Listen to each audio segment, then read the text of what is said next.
YouTuber ProSyndicate may be in trouble with the police, who have told him they want to confiscate his not a flamethrower. You're watching What's Trending. I'm Martine Bierman. Make sure to subscribe for more stories about awesome adult toys. Tom Cassell is a popular YouTuber and Twitch streamer who has nearly 10 million subscribers on his channel ProSyndicate and another 2.6 million on his vlog channel Life of Tom. And he was one of the lucky 20,000 people who got their hands on the Not a Flamethrower, a product of Elon Musk's The Boring Company. The gas going through. Pull the trigger. Oh my god. Woo!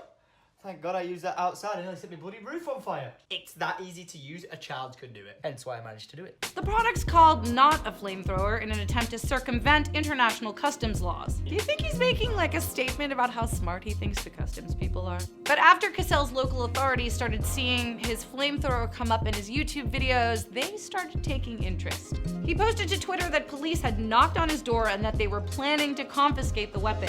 And Tom wasn't home at the time, so his friend took that photo of the police through the window. The person who reported it to me said that the police had a warrant for my arrest, a warrant to search my house, and were along the lines of wanting to confiscate said not a flamethrower. But when Tom returned to the UK, he found out that he's in violation of Section 5 of the Firearms Act, which prohibits the ownership of any weapon of whatever description designed or adapted for the discharge of any noxious liquid or gas.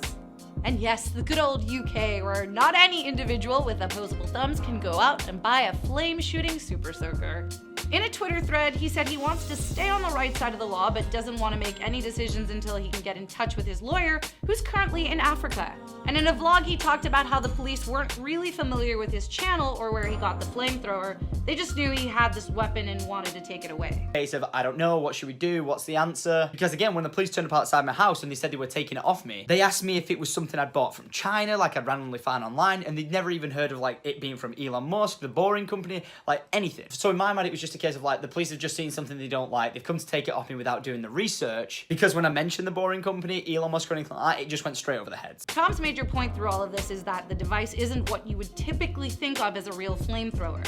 It's really just a modified airsoft gun fit with a propane tank and a blowtorch. So anyone with a little bit of money and time could make one of these on their own with readily available legal products. Tom said he could do this himself if he wanted, but he wanted the Not a Flamethrower specifically because it's an Elon Musk collector's item. He told Kotaku, Elon Musk, a billionaire, gets bored and decides, I'm gonna sell a flamethrower. Having that ability to just say, I'm gonna do this today, and then doing it is amazing, and for that, I tip my hat to Elon. And he also said he sealed up the product for the time being and that he's trying not to waste the police's time. Elon Musk himself probably won't be coming to Cassell's aid anytime soon. He's got his own problems stemming from attempts to take his public car company Tesla private. And a recent New York Times profile that portrayed Musk as sad and aloof didn't help matters. He told the paper, there were times when I didn't leave the factory for 3 or 4 days, days when I didn't go outside. This has really come at the expense of seeing my kids and seeing my friends. He elaborated that he turned 47 on June 28th, didn't see any friends, and struggled to get the words out. He choked up multiple times in the interview and claimed that he nearly missed his brother's wedding over the stress of work. That interview didn't help Tesla's shares, which dropped significantly in the hours following its publication.